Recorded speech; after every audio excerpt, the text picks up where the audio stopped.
नमस्ते, मेरा नाम प्रिया प्रेम कक्षा 7 की विद्यार्थी हूँ। मेरे विद्यालय का नाम पूर्व माध्यमिक विद्यालय होशियार बलरामपुर है।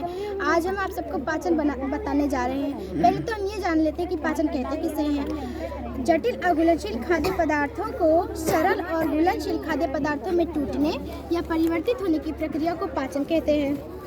हमारे मुख में 4 प्रकार के दांत पाए जाते हैं: कृंतक, रत्नक, चवड़क और अग्रचवड़क। कृंतक काटने का कार्य करता है, रत्नक फाड़ने का और अग्रचवड़क पीसने और चबाने का कार्य करते हैं। जब हमारा भोजन मुख में आता है तो ये 4 प्रकार के दांत इसे छोटे छोटे टुकड़ों में विभाजित कर देते हैं और हमारे मुख में एक जीभ भी पाई जाती है जिसकी सहायता से भोजन को घुमाया जाता है।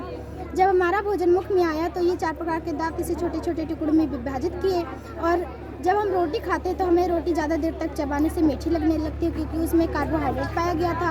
और हमारे मुख में एक लाल ग्रंथि होती है जिससे सलाइवरी एमाइलेज या टालिन नामक एंजाइम स्रावित होता रहता है। जब ये हमारे भोजन में मिल जाता है तो हमारे जो कार्बोहाइड्रेट था उसे कार्बोहाइड्रेट के जटिल कणों को माल्टोज के छोटे छोटे टुकड़ों में विभाजित कर देता है।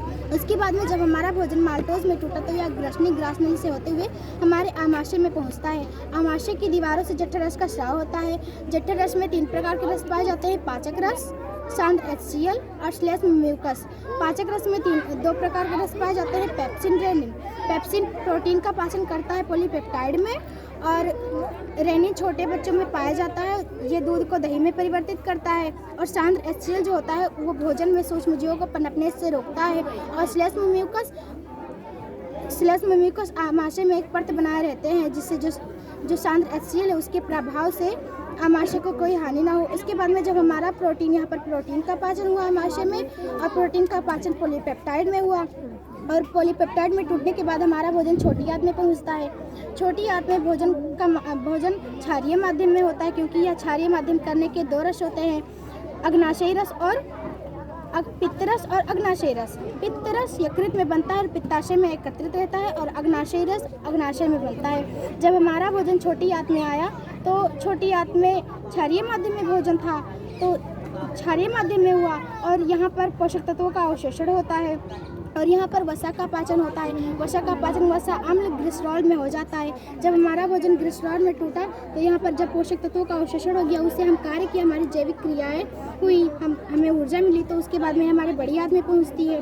बड़ी आंत में जब छोटी आंत में हमारा भोजन था तो वह तरल अवस्था में, बहने की अवस्था में था और छोटी आंत में पहुँचा। छोटी आंत में जल का अवशोषण होता है। जब जल का अवशोषण हमारे भोजन से हो गया तो यह अर्ध ठोस अवस्था में आ गया और अर्ध ठोस अवस्था में आने के बाद यह मलाशय में एकत्रित हो गया और मलाशय में एकत्रित होने पर यह गुदा के द्वारा समय समय पर बाहर निकाल दिया गया। यह पूरी प्रक्रिया हमारी पाचन तंत्र कहलाती है। अवशोषण और स्वांगीकरण में अंतर क्या है? अवशोषण मतलब दोनों बताओ, अंतर दोनों।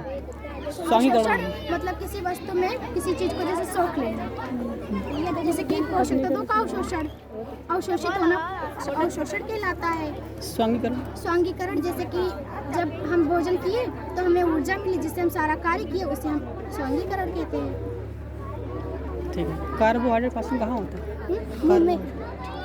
सही है।